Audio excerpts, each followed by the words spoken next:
Сәлем оқушым, қалың қалай? Бұл видеода біз сенімен қаңтар ұбт-ға бірге дайындалатын боламыз. Бұл видеода мен сіздер үшін арнайы ұбт-да келген есептерді қолдандым. Ең бірінші ағысы үшбұрышында А және В сыртқы бұрыштары сәйкесінше 140 және 100 дейді. А және В-ның ішкі бұрыштарын тап дейді. Суретін салып алайық. Үшбұрыштың мінеге А, Б, С. А бұрышының сыртқы бұрышы бізде 140 екен. В бұрышының сыртқы бұрышы 100 екен. Енді осылардың ішкі бұрышын тап дейді. Ішкі бұрышы, үшбұрыштың ішкі бұрышы мен сыртқы бұрыштарының қосындысы 180-ге тең болады. Себебі олар сызбайлас. Сонда мына жермен де 180 болу үшін мына жерім 40 болады. Сонда бұрыш А-мыз бізде 40-қа тең, ішкі бұрышы. Бұрыш Б-нікі бізде 80 болады. Бұрыш Б-нікі сонда 80-ге тең екен. Келесі, егер арифметикалық прогрессияның 5-ші мүшесінен 4-ші мүшесін айырмай минус 4 болса, яғни А5-тен А4-ті азайтсам, минус 4-ті алсам, 2-ші және 4-ші мүшелерінің қосындысы А2 мен А4-тің қосындысы бізге минус 1-ді береді екен. Онда 1-ші мүшесін тап дейді, яғни А1-ді табу керекпіз. Давайте мына жерде әр қайсын ашып жазайық. А5 дегенім менде А1-ге 4 қадам жүргенге тең. А4 дегенім ол А1-ге 3 қадам жүргенге тең. Тең минус 4-ге. А2 дегенім А1-ге 1 қадам жүремін. А4 деген А1-ге 3 қадам жүремін. Тең минус 1-ге. Бірінші теңдеуден жақшаны ашайық. А1 қосылған 4-ді минус А1 минус 3-ді. Тең минус 4. Мына жерде А1 мен А1-ді біріктірейік. 2А1 болады. Д-ға 3-ді қосам 4-ді болады. Тең минус 1-ге. Бірінші теңдеуге анықтап қарайтын болсақ, А1 мен минус А1 бізде жойылады. 4-дан 3-ді азайтсам 1-ді қалады, және ол минус 4-ге тең екен. Екіншісі 2А1 қосылған 4-ді тең минус 1. Екінші теңдеуді дәлше шығарам. 2А1 4, Д-ның орнына минус 4-ді қоямын, тең минус 1. 2А1 минус 16 тең минус 1. 2А1 минус 16 минус 1-ге плюс 16 болып көшеді. 2А1 тең болады 15-ке, А1 тең болады 7,5-ге. Сонда жауабы бізде А1 7,5-ге тең екен. Келесі, үшінші есеп. Интегралды есептеңіз дейді. Бізде қосынды интегралда беріліп тұрғандықтан, интегралдың ережесі бойынша біз жеке-жеке интеграл таба аламыз, яғни қосындыдан. Сонда мен мынаны былай жазам. 2х минус 5 дәрежесі dx қосылған 15 косинус x dx. Екінші интеграл және үшінші интеграл 4dx. Мына жерде мен 2-ні жазып қоямын. X минус 5-тен интеграл табатын болсам, ол x-ін n дәрежесінің формуласын қолданам. Яғни дәрежесіне бір санды қосып, сол санға бөлемін. Сонда x минус 5-ке бір санды қосам, және сол санға бөлем. Минус 5 плюс 1. Қосамын, санды, яғни тұрақтың жазып қоям. 15 косинусының интегралы. Косинус x dx, ол бізде синус x-ға тең. Синус x-ті жазам. 4-ті жазып қоям. Қарапайым dx-ның интегралы, ол бізде x-ті береді. 4x и плюс с бар. Так, бірінші бөлшекті ықшамдап жіберейік. 2х минус 4 дәрежесі бөлінген минус 4, қосам 15 синус x, қосылған 4х, қосам с. 2 қысқарады, минус 2 қалады. Минус 2-ден 1, x минус 4 дәрежесі ол 1 бөлінген x 4 болады. Қосам 15 синус x, қосам 4х, қосылған с түрінде қалады екен. Келесі төртінші есеп. Біріншісін шығарайық. X квадрат минус 2x плюс 10 0-ден үлкен. Теңдеуге айналдырып, дискриминант пен түбірлерін тауып көрейік. Дискриминант тең минус 2 квадрат 4, азайтам 4 көбейтілген 10, минус 36 шықты, яғни дискриминант 0-ден кіші. Ондай жағдайда теңсіздіктің жауабын қалай жазамыз? Ондай жағдайда мына x минус 2x-ке x-ның орнына 0-ді бересіздер и есептейсіздер. 0-ді қоям, 0-дің квадраты минус 2 көбейтілген 0 плюс 10 қалады. 10 0-ден үлкен. Бұл теңсіздік бізде дұрыс. Демек, бірінші теңсіздіктің жауабы барлық сандар болады. Минус шексіздіктен плюс шексіздікке дейін. Ал егер сіздерде дұрыс емес шығатын болса, онда x-теріңіз жатпайды, жауабы жоқ болады. X жауабы жоқ болады. жатпайған жағдайда, дұрыс емес болса. Енді екіншісін шығарайық. Екіншісін көбейткіштерге жіктейік. Қандай санды көбейткенде 8 алам? 2 мен 4, қосқанда 6 алам, тоже 2 мен 4. Сонда бұл менде x минус 2 көбейтілген x минус 4 деген екі жақшаға жіктеймін. Кіші не тең 0-ден. Түбірлерін аламын. Түбірлері менде мына жерім 2 және 4. Аралыққа салам плюс минус плюс, 0-ден кіші аралығы 2 мен 4-дің арасы болады. Мінекей, сонда біздің теңсіздігіміз жауабымыз 2 мен 4-дің арасы екен. Келесі 5-ші логарифм 0,5-те x минус 2, логарифм 2x минус 4 және логарифм 0,5-тен 3 дейді. Мына жерде былай жазалайық. Логарифм 0,5-тен x, мына жерде қосылған минус 1 деп жазайын. Логарифм 2-ден x минус 4 кіші логарифм 0,5-тен 3 деймін. Енді дальше логарифм 0,5-тен x, мына минус 1-ді 2-ге дәреже етіп жіберетін болсам, ол 2-ден 1 болып барады. Яғни 2-ның минус 1 дәрежесі болып барады, ол 2-ден 1 болады, ол 0,5 болады. Сонда мына жерде негізі бізде 0,5-ке ауысады. x минус 4 кіші логарифм 0,5-тен 3 болады. Енді 2 логарифм негізі бірде қосылып тұр, онда көбейтемін. Логарифм 0,5, x көбейтілген x минус 4 кіші логарифм 0,5-тен 3. Енді осы жерден көрсеткіштерін жазам. Мына белгі менде ауысады, себебі 0,5 бізде 0 мен 1-дің ортасында болса, онда белгіміз ауысады. Жақшаны ашайық. X квадрат минус 4x плюс 3 минус 3 болып көшеді. Енді осыны дискриминантпен табайық. 16 қосылған 4 көбейтілген 3, 28-ді береді. Түбірасты дискриминант, ол бізде түбірасты 28, яғни 2 түбірасты 7-ге тең. X 1 мен 2-ні табайық. 4 плюс минус 2 түбірасты 7 бөлінген 2. 4-ті 2-ге бөлем 2, плюс минус 2 түбірасты 7-ні 2-ге бөлем. Қарапайым түбірасты 7. 2 аралық шықты. Осы жаққа белгілейік. Так, 2 минус түбірасты 7 мына жаққа, және 2 плюс түбірасты 7. Так, бізде мінекей теңсіздігіміз плюс минус плюс 0-ден үлкен болғасын плюс аймақ, мына аймақтар жауабы болады. Бірақ бізде бұл теңсіздік болғасын, мына көрсеткіштеріміз әрдайым 0-ден үлкен болу керек. Яғни x-іміз 0-ден үлкен болу керек, x минус 4 0-ден үлкен болу керек. Осы жерден анықтау болсын тауып аламын. X үлкен 0-ден, x үлкен 4-ден деп. Яғни бұны қиылыстыратын болсақ 4-ден плюс x-ке дейін болады. 4 ол бізде мына жерде орналасады, 4-ден плюс x-ке дейін. Енді осы жерде қиылысқан аралығы ол мына жерде 2 қосылған түбірасты 7-ден плюс x-ке дейінгі аралық. Бұл теңсіздігіміздің жауабы болады. Келесі мәндер жиынын табыңыз дейді. Мәндер жиыны синус x функциясында ол әрдайым y-тен синус x, y-тен косинус x болса, ол функция әрдайым минус 1 мен 1-дің орнында орналасады арасында. Ал егерде сіздердің функцияларыңызда синус квадрат x немесе косинус квадрат x болса, онда ол функцияларыңыз мәндер жиыны 0 мен 1-дің арасында болады. Мына жағдайда не істеймін? Мен просто синус x-ның орнына минус 1 мен 1-ді қоямын. Сосын 3-ті көбейтейік, минус 1-ге минус 3 болады, 3-ті көбейтем 1-ге 3 болады. Демек, мәндер жиыны минус 3 пен 3-дің арасында екен. Келесі 7-ші есеп. Қарайық, логарифм 2 x минус 1-дің кубы, азайтам 6 логарифм 2 x минус 1-дің квадраты, қосам 11 логарифм x минус 1 тен 6.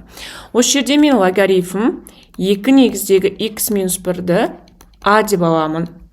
Сонда мен теңдеуім мына жер a-ның кубы болады. a-ның кубы минус 6, мынау a-ның квадраты, қосам 11a, мына 6-ны минус 6 деп мына жаққа көшіремін. Енді, мына жерде бізде x минус 1-іміз 0-ден үлкен болу керек, x үлкен 1-ден. Яғни біздің табатын мәндеріміз 1-ден үлкен болу керек. Енді мына жерден a-ны теңдеу арқылы тауып алайық. Қалай тапсақ болады? Мына жерде просто a-ның орнына 1-ді қойып көрейікші. 1-ді қоятын болсам 1, минус 6-ны 1-ге көйтем 6, плюс 11-ді 1-ге көйтем 11, минус 6. 0-ді береді ма? Если 0-ді берсе, бұл бізде түбірі болады. минус 5 плюс 5 0-ді беріп тұр, демек бұл түбірі деген сөз. Бірінші А шықты. Енді қалған түбірін табу үшін Горнер схемасын қолданам. Яғни мен мына А куб минус 6А квадрат плюс 11А минус 6 деген теңдеудің коэффициенттерін жазып шығам. А кубтың коэффициенті 1, 6А квадраттікі минус 6, 11анікі 11, минус 6-нікі минус 6. Және оны Горнер схемасы бойынша бірге жіктеп шығам, бөліп. Так, мына жерде қосу тұрады, біріншісіне 0 тұрады. Бірге 0-ді қосам 1, кейін 1-ді 1-ге көйтем 1. Қосам минус 6-ға 1-ді қосам минус 5, 1-ді минус 5-ге көйтем минус 5. 11-ге минус 5-ді қосам 6, 1-ді 6-ға көйтем 6, қосам 0. Енді қараңыздар, бірінші түбірі бізде бар, екіншісі біз бөлгенде дәрежесі төмендейді. А куб болды ма, енді келесі уже А квадрат болып төмендейді. Өйткені біз бөліп жатырмыз кішірейтіп. А квадраттың коэффициенті 1, келесі Аның коэффициенті минус 5, келесі саны уже қарапайым бос мүше, ол бізде 6-ға тең 0. Мынаны көбейткіштерге жүктей салам, А минус 2, А минус 3 деп тең 0. Сонда мына жердегі А 2-ге тең, мына жердегі А 3-ге тең. Аларды таптық. А тең 1, А тең 2, А тең 3. Енді ол аларды алып мына жерге қоям. Логарифм 2 негізінде x минус 1 тең 1-ге, логарифм 2 негізіндегі x минус 1 тең 2-ге, логарифм 2 негізінде x минус 1 тең 3-ге. Так, 2-нің 1 дәрежесі мына өрнекті береді. Сонда 2 тең x минус 1-ге, x тең 3-ге, біріншісі шықты. 2-нің квадраты мына өрнекті береді. x минус 1-ге, 4 тең x минус 1, сонда x-ім 5-ге тең, екіншісі шықты. 2-нің кубы береді, x минус 1-ді, 8 тең x минус 1-ге, x тең 9-ға. Сонда 3-ті біріміз шықты. Мінеке мені. И ол 3-ті бірімізде бірден жоғары. Сонда жауабы бізде x тең 1, x тең 3, x тең 5 және x тең 9. Егерде осындай күрделі есептерді оңай тәсілмен менімен бірге шығарғым келсе, мен сияқты онда төменге плюс қалдырып кетсем болады. Келесі 8-ші есепті шығарайық. Бұл бізде интеграл анықталған. Ең бірінші синус x dx-ін интегралын табайық. Синус x-ін интеграл бізде минус косинус x. Минус пи бөлінген 3 пен плюс пи бөлінген 3-дің арасында. Енді бірінші пи бөлінген 3-ті қоям, x-ның орнына минус косинус пи бөлінген 3. Осыдан азайтамын, келесі минус пи бөлінген 3-ті қоям. Минус косинус, минус пи бөлінген 3. Минус косинус пи бөлінген 3. 2 минус жақшаны ашқанда плюс болады, косинус. Мұна минусты косинус жұтып алады, сонда қарапайым косинус пи бөлінген 3 шықты. Минус косинус пи бөлінген 3, плюс косинус пи бөлінген 3 жойылып маған 0-ды береді екен. Келесі 9-шы есеп теңдеуді шығару керекпіз. Бұл жерде мен косинус альфа, косинус бета азайтылған синус альфа, синус бета деген формуланы көріп тұрмын. Бұл бізде косинус альфа плюс бета формуласы. Альфа бізде 2х-ға тең екен, бета х-ға тең екен. Сонда формула бойынша бұл косинус 2х қосам х деген формула. Косинус 3х тең 1-ге 3х-ті жазып қоямын. Косинус дербес жағдай 1 болғанда әрдайым 2 пика болады. Және ойланам, косинус қай градуста 1-ге тең, ол 0 градуста, я? Сонда бізде 3х тең 2 пикаға, х тең көбейтіліп тұрған 3 бөлінеді, 2 пика бөлінген 3 болады. Жауабы 2 пика бөлінген 3-ге тең болады екен. Келесі, осы жерде балалар сіздерге бір нәрсені айтқым келіп кетеді. Осы тригонометриялық теңдеуді шығарғанда бізде синус косинустың дербес жағдайлары бар.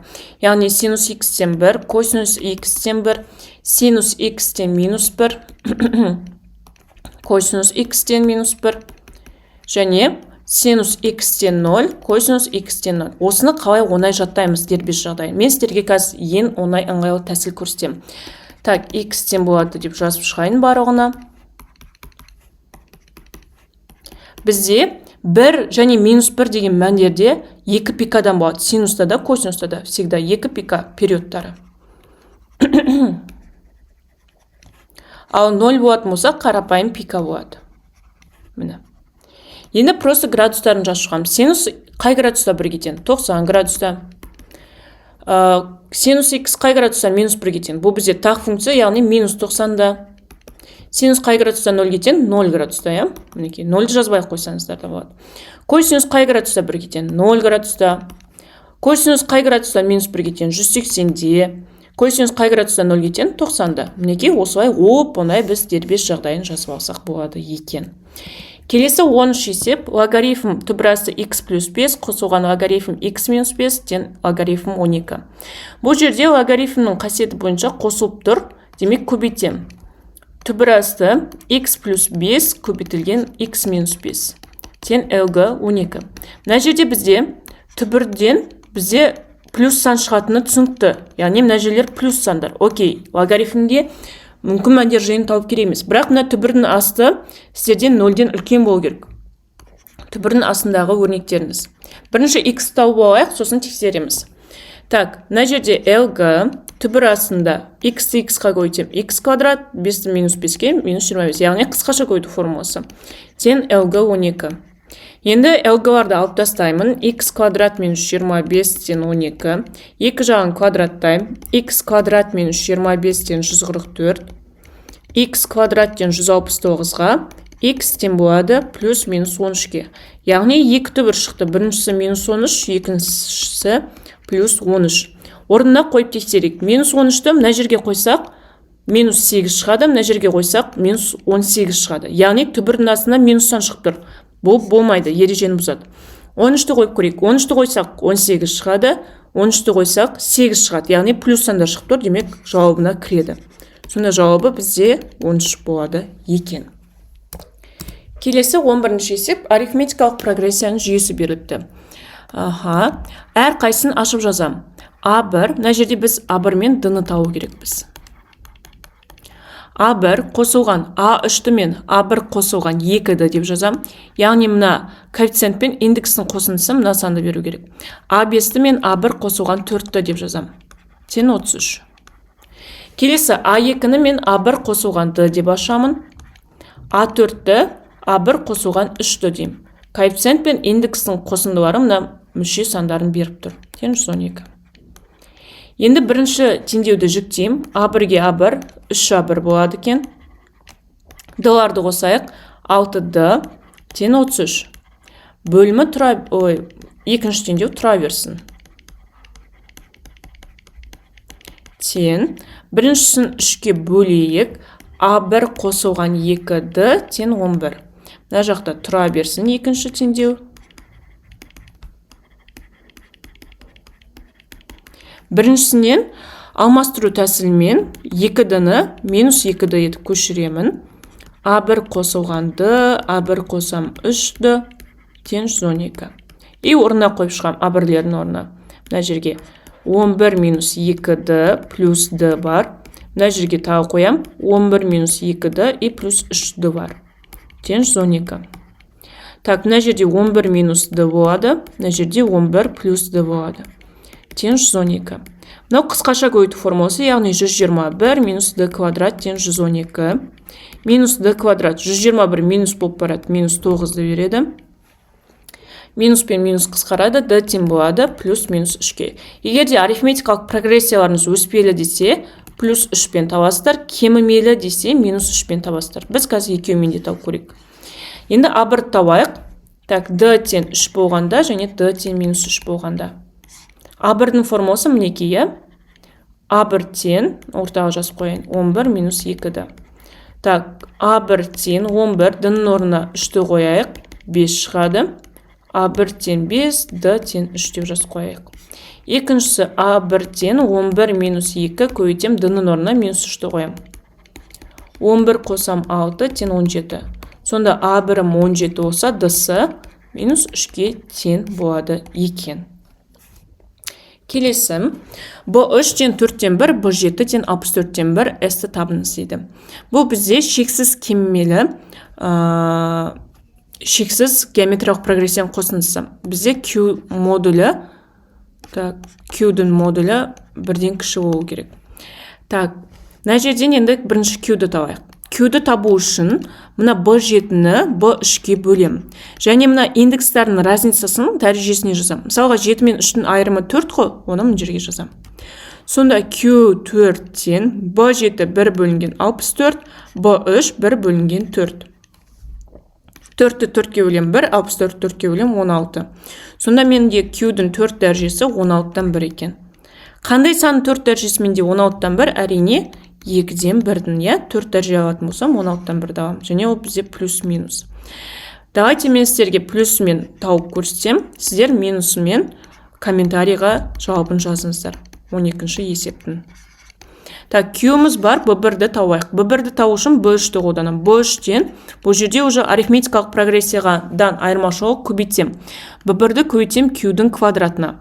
Дәреже мен индекс мүше санын беру керек. B3 бізде 4-тен 1-ге тең. B1 жазып қояйық. Q бізде 2-ден 1-ге тең и квадраты. Сонда 4-тен 1 тең B1 көбейтілген 4-тен 1. 4-тен 1 мен 4-тен 1 қысқарып 1-тен B1-ға. B1-міз сонда 1-ге тең. Енді S-ті табайық. SN-нің формуласы B1 бөлінген 1 минус Q. B1 бізде 1-ге тең, 1, Q-міз 2-ден 1-ге тең. 1 бөлінген 1-ден 2-ден 1-ді азайтам, 2-ден 1 және 2 жоғарғы секіріп, 2 деген жауапты береді екен. Келесі 13-ші есеп. Түбірасты x плюс y-тен 7-ге, түбірасты x минус y-тен 3-ке дейді. Әр қайсын квадраттайын. Сонда x плюс y-тен 49, x минус y-тен 3. Теңдеуді қос жүйрек, 2x-тен болады 52-ке, x-тен болады 26-ға. Так, мына жер 26 болатын болса, плюс y-тен 49, онда y-ім 23-ке тең, тең 23. Енді осыларды орнына қойып тексерейік. Так, түбірасты 26 плюс 23 плюс 49 береді, дұрыс келіп тұр біріншісіне. Екіншісіне қояйық, 26 минус 23, 3-ті беріп тұр, плюс сан шығарып тұр, тоже келеді. Сонда жауабы x-тен 26, y-тен 23 екен. Келесі, шеңбердің радиусы 6-ға тең, AV хордасының ұзындығы 6 болса, сегменттің ауданын тап. Центрлік бұрыш 60-ға тең дейді. Так, центрін ұстайық, және де бізге хорда жүргізілген. AV деген. Ол бізде 6-ға тең дейді. Енді мына центрдан шеңбердің кез келген нүктесіне дейін қашықтық бізде радиус қой, ол бізде 6-ға тең, радиусы мінекей. Енді мына центрдан екі жақтан радиус жүргізейік 6 деп. Және центрдан хордаға дейінгі қашықтық бізде әрдайым тік түседі де хорданы 2-ге бөледі. AV хордасы бізде 6 болса, 2-ге бөлгенде 3-те 3 болады. Енді қараңыздар, біздер мына OH-ты тауып алайық. Так, OH ол бізде үшбұрыштың биіктігі болып тұр. Үшбұрыштың биіктігі. Сонда OH-ты пифагормен табайық. OH-тың квадраттен 6-ның квадраты минус 3-тің квадраты. 36 минус 9 тең 27. 27 дегенім менде 3 түбірасты 3 квадраттан шығарғанда. Сонда мыналарымыз 3 түбірасты 3 және 60 градус дейді. Мына 60 градус болса, екі жағы 30-30 деген сөз. Центрлік бұрыш. Енді сегменттің ауданын тап дейді. Сегмент дегенде ол бізде мына жер сегмент. Енді біз бұл жерден сегменттің ауданын табу үшін, мен мына бөлік бар ғой, пицца сияқты. Бұл бізде сектор. Пицца сияқты бөлікті біз сектор дейміз. Сол сектордың ауданынан, так, мына сектордың ауданынан, мына үшбұрыштың ауданын азайтып тастасам, онда менде сегменттің ауданы шығады. Яғни осы формула арқылы табамыз. Формуланы жаттау міндетті емес, көзбен не керек екенін түсінсеңіздер болды. Енді кеттік. Сектордың ауданы бізде πr квадрат альфа бөлінген 360. Азайтылған үшбұрыштың ауданын 2-ден 1 AH-пен табам. Так, π r бізде 6-ға тең, 6-ның квадраты 36, альфамыз центрлік бұрыш 60-ға тең, бөлінген 360 градус. Азайтылған 2-ден 1. Так, А деген үшбұрыштың табаны, ол бізде 6-ға тең. Биіктігіміз мінекей мынау 3 түбірасты 3-ке тең. Осыны есептейік. Мына жаққа есептейік, сіздерге дұрыс көріну үшін. Так, 36-ны 36-ға бөлем 1, 360-ды 36-ға бөлем 10, 10-ды 10-ға бөлем 1, 60-ты 10-ға бөлем 6. Сонда мына жерде 6 пи шықты. Аз айтылған қысқарады 3, 3 9 түбірасты 3. Сонда менде сегменттің ауданы 6 пи аз айтылған 9 түбірасты 3-ке тең екен. Келесі 15-ші есеп. АВС-ды трапециясы берілсін дейді. ВС бізде 2-ке тең, биіктігі 5-ке тең. Диагональдары 90 градус жасап қойылсады. Онда АВ-ды үшбұрышының ауданын табыңыздар. Мына АВ-ды. Мына АВ-ды үшбұрышын анықтап қарайтын болсақ, мына АВ-ды үшбұрышы. Бізде оның биіктігі беріліп тұр, я? Осының ауданын тап деп тұр. Ал үшбұрыштың ауданын табамыз, биіктігі арқылы табатын болсақ, 2-ден 1 AH. Яғни 2-ден 1 бізде биіктігі H беріліп тұр, мына 5-ке, ал А дегені ол табаны. Табаны бізде ады. Мынау бізде табаны. Сонда адыға қойды. Бізге, яғни адын тауып алу керек. Оны қалай табамыз? Қараңыздар, мына ақпарат сіздерге уже көп нәрсе айтып тұр. Диагональдар 90 градус жасап қиылса деп. Егер трапецияның диагональдары 90 градус жасап қиылса, онда бізде трапецияның биіктігі мен орта сызығы тең.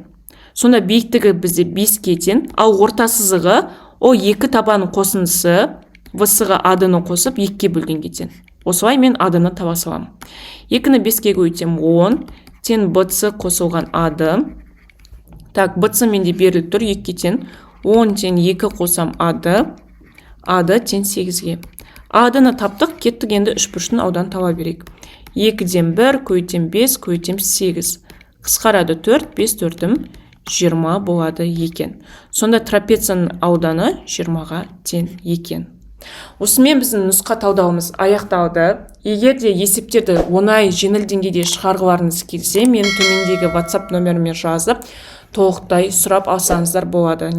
Келесі сабақта көріскенше.